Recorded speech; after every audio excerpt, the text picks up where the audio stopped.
must admit, I wasn't really expecting them to read all of that, but it's kind of an introduction for me. So how many people in the audience are MRs collectors? I've got a good Canadian audience here. Yeah, that's quite a few. Good to see. Good to see. So we're not as far along as a lot of the other people you've heard talk this morning, but I'm going to walk you through some of the things that we've discovered, tell you our story, and give you a bit of an explanation of how we've got to where we've got to. So about 3 years ago, I took over the role of looking after the platform services part of the organization at LoyaltyOne. And as a part of that, I very quickly realized we had some big problems that we need to go out and solve. One of the first things I did was found the release team and said, can I have these guys over here? Because nobody's really using them. And got them to become important to me. So I'll walk you through the various different paths that we went through to get to where we are today. After a bit of digging, I started to realize that one of the big problems that we had was the way that we were going about implementing our system stacks. Developers were coming to us and asking for complete stacks of everything. And each one of these boxes represents about 30 systems. And they were asking for dev and test and UAT and certain environments and training environments, all of which were replications of different systems, and all of which, when we started adding them up, amounted to thousands and thousands of systems that the infrastructure team was having to patch and manage and look after and maintain. This was basically causing a lot of frustration on the developers' time because it was taking them a long time to get stuff, and a lot of frustration on infrastructure time because they were just overwhelmed. So it was just too much stuff. And it also created this, which was a bit of a mess of spaghetti we had to try and deal with. And as we were looking at this and going, oh, geez, 20 years of layered upon layered applications, little pieces of business, and somewhere within all of this is an amount of business value that needs to be delivered, and very important and critical systems that need to be protected, but it gets a little lost in the connections between all the different systems we have. So I proposed a foundational solution that we would put into place and try to alter the way that we were approaching the delivery of our systems, the way that we would go about managing things. And I based it on a 3-tier strategy. One, that we needed to introduce some technical change. We couldn't continue to do things the way that we were doing them today. We needed a cultural change in order to support that. And there was definitely going to need to be some policy changes around how we were approaching both security policies and change policies in the organization. So from a technical perspective, it wasn't all bad. That release team that I picked up had already automated and was in the process of automating nearly all of our deployment processes. We had Git managing the stash. We automatically pulled that in, compiled, created the artifacts in Nexus, and we had this urban code system that would push down into the different environments. The couple of major problems we had here were that we didn't have any automated testing, so there was no guarantee that what was being deployed was actually going to work. It was all manual at the other end. And the actual deployments out into production were done by the operations team. Although the release team had done a great job of doing all this automation, they had also created a bottleneck. They had made themselves accountable for any changes to any of the deployment systems, and everybody had to come to them to get everything done, which really wasn't very effective. And the quote which Byron also had is, you build it, you run it. And that's where we wanted to get to. And Werner Vogels said this, and it's part of a much longer quote that you can look up on Google, and it's very, very true. I mean, if you really want to have solid, well-designed, well-supported applications, your developers need to be the ones on the hook for support. If you're in a situation where you're pulling the pin out of a grenade, throwing it over the wall to operations, it's a very bad way to operate. Your operations team is quite simply, they're at a loss from the fact that they don't know the application anywhere near as well as your developers do. So we underwent a number of changes and got a new CIO. The new CIO brought in agile practices within the development organization. We published a number of technical directives. around quality, continuous integration and delivery, and APIs, which is about as effective as putting a poster on the wall and getting everybody to do these things. You have to have some mechanisms to back it up. We, as I mentioned earlier, emphasize that test automation is key if you want to do continuous integration, which is a precursor to doing any kind of continuous delivery. You've got to get your test automation and your test coverage up. And the most fundamental piece that when we dug into this is the data management part of it. And it's here that we realized that the reason we were ending up with all of these stacks and the amount of complexity that we were getting was because the developers were trying to come back to a consistent source of data. And anytime they were coming back to that data, there was maybe out of all of the 7 stacks that we had, maybe only 1 or 2 of the databases which were actually had valid enough data that was close enough to production that they felt comfortable they could test against.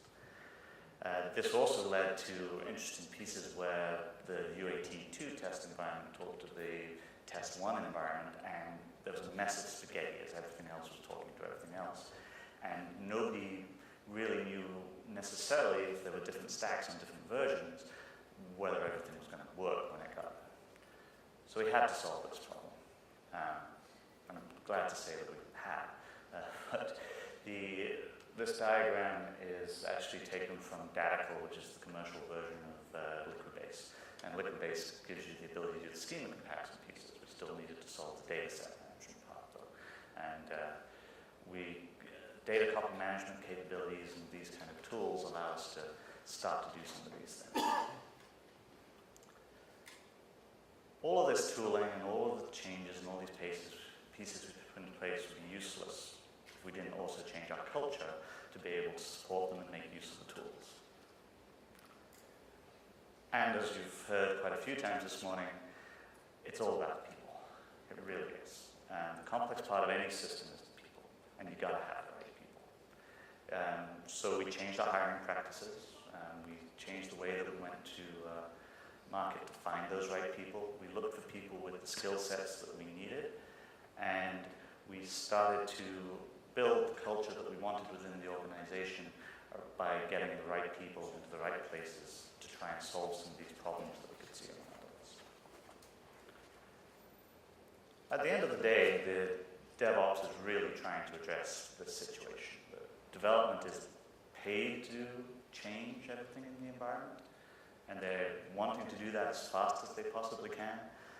And operations is being paid to minimize the impact of that change. It's this horrible situation where they're both trying to do the best thing that they're being paid for. We need to break the barrier between the two of them and get the teams all working together. So based on that, and with the new CIO and the drive to Agile, we went ahead and we mixed it all up.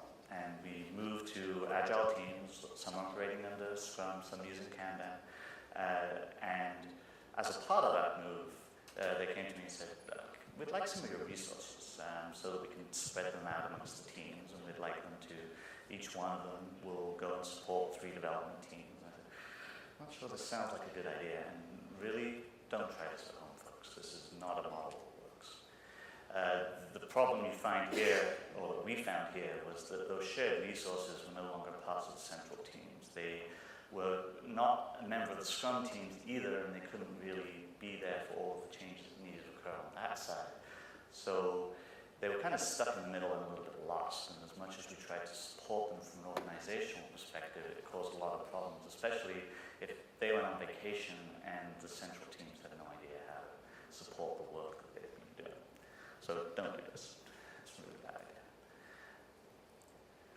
So we tried this for a while, and there was a lot of frustration on both sides because the developers were having difficulty getting things done.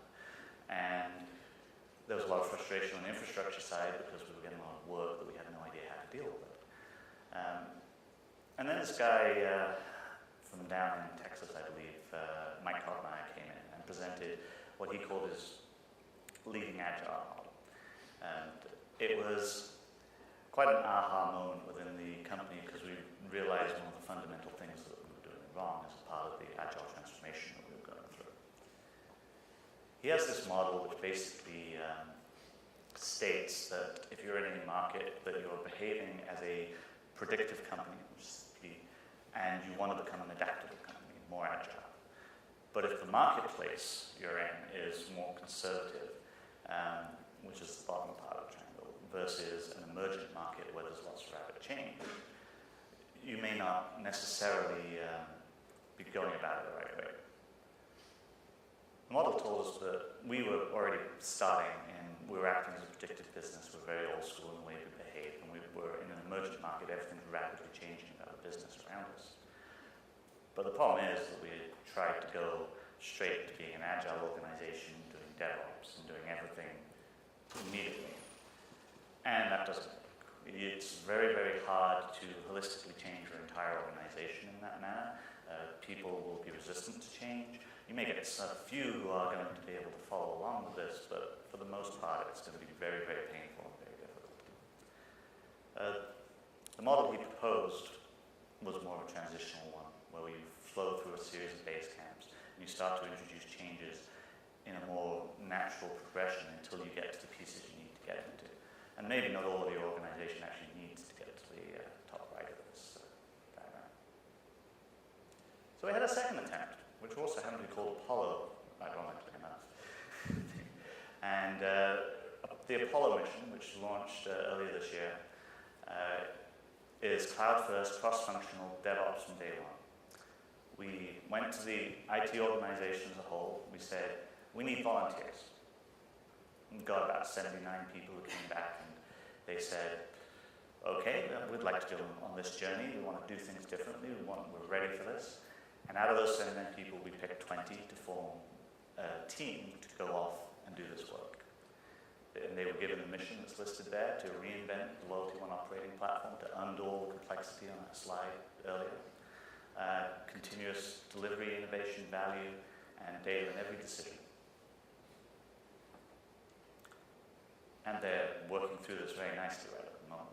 The Apollo release plan with some of the new business functionality that they're bringing to market is well underway. They're going to start releasing some of the first pieces into production in the next month, and we're very happy with the progress as the team has started to come together.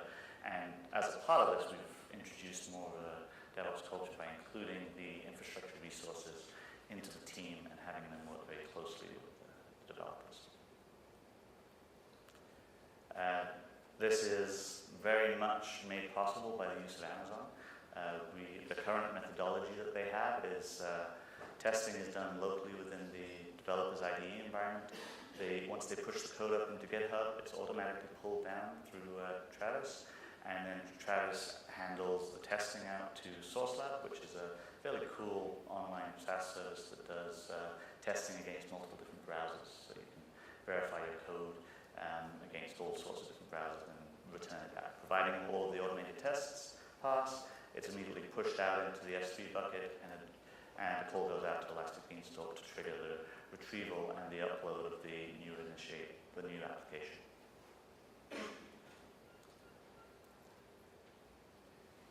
So Apollo is going very well. The cultural change is going well. A lot of the technical changes are underway. We've got a lot of the database and data management problems solved. So things are looking pretty good from that perspective.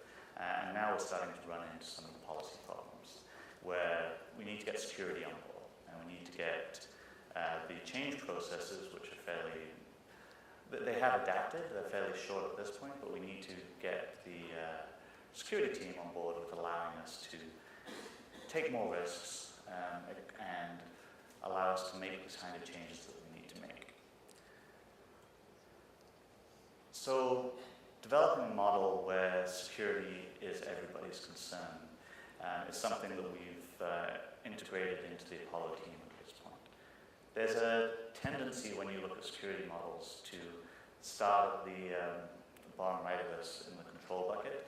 We have a blind acceptance of the fact that there's a number of controls that are applied when it's based on criteria that we need to meet. And if we can reverse this and say, well, if we care about the applications and the data that we're managing, then we should care about the security of that data.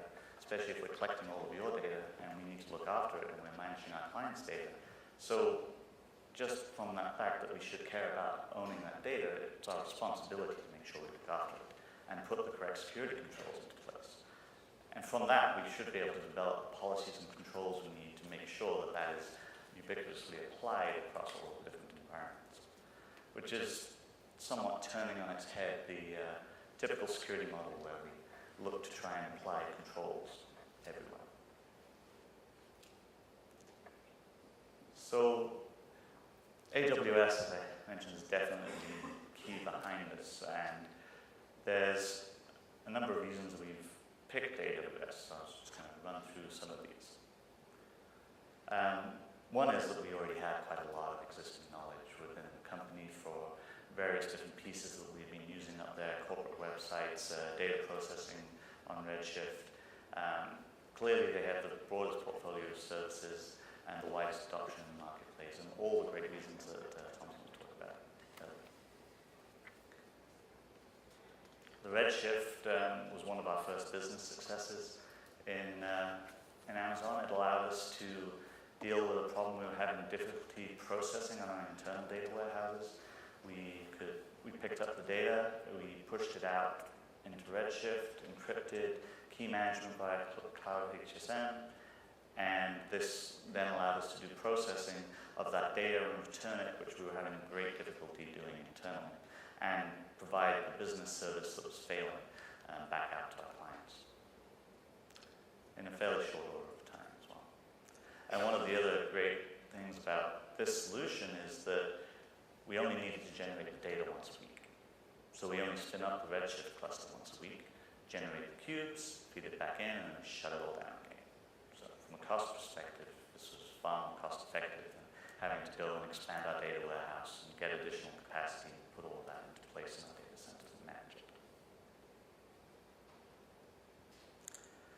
Now, we haven't gone all into AWS yet. In the 2,672 images, roughly, that we're running today, it's almost certainly changed. The cost of us picking up all of that and all that complexity and putting it into Amazon would be fairly significant. I was also a little reluctant to do that simply because we're in a situation where we're infrastructure driving the change into the development lanes. And it's only very recently I've started to get developers come to me and ask me for the ability to automate some of these things and do it in a self-service manner. So we've been trying to get ahead of that curve, and I've been very much evangelizing amongst the developers that, hey, maybe you want to change the way you're going about doing this. Maybe there's a faster way to do it. And as we do new things, everything will be cloud first for the things that we do. But I still have a need to run this morass of servers that I have to look after in the back end. And for that purpose, it's not necessarily best to just pick that up and move it. It's also extremely fragile and tightly coupled. There's very little elasticity in the applications as they are designed today, so we wouldn't really be able to take advantage of a lot of the benefits of running on Amazon as it is today. So we need to solve the business problems and not mire ourselves in having to deal with a whole new set of technical problems, if we need to put it that way. And the company is still very capital focused, and we need to break that cycle. The good news there is that we have got the CFO on our side, and he is all behind looking at how we are going to get this transformation done and find the funding to make sure that we can get over that hump of having both things in place. None of these are real issues, but in the long scheme of things, they're all things that we're going to be able to get past. So the main goal here is we're looking to simplify. Migrate workloads as they become ready. It's a cloud-first strategy for all new workloads, and consolidated the data centers that we had as a stepping stone to run all the things that we need to keep there, and temporary basis until we're ready to go on. So by the end of this year, this will pretty much be where we are from a configuration at a very macro level. The legacy production services will be spread still across the various data centers that we have. the corporate support services, CC support, all of the other pieces for our call center, DNS, identity, will all still reside internally. And of course, we're very close to the end of 2015. But we will have some more production services out there. Proper data management, we'll have the supporting and the platform pieces in place. The same services that Byron was talking to, we use PagerDuty, we have the monitoring pieces into place, we're looking at the different centralized logging solutions, and all of these pieces, we do have it internally. It's just how we're going to deploy those into the cloud so that the platform is ready as we move to the you build it, you run it technology.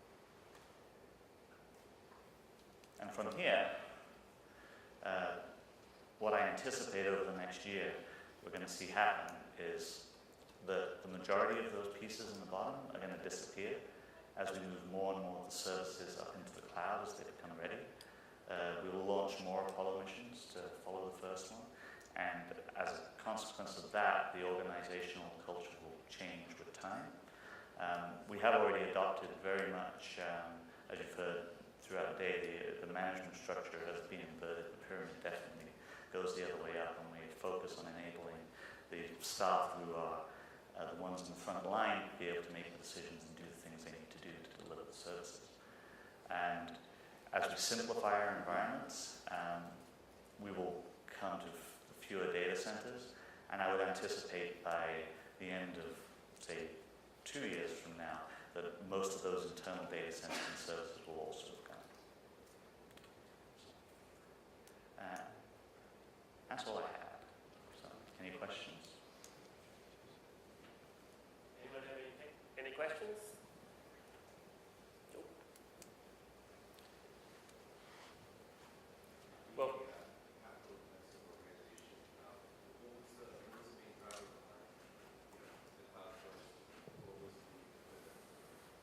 Well, we need to adapt and go faster. Where it's very slow for us to make changes into our application footprints at the moment. We need to work out how to decouple the components within that system and move to a more microservices model. And as we get to that, Amazon is just the perfect platform for us to move into to do that. But it's very much about making the business go faster, enabling the business, and working closer with them to deliver the solutions they need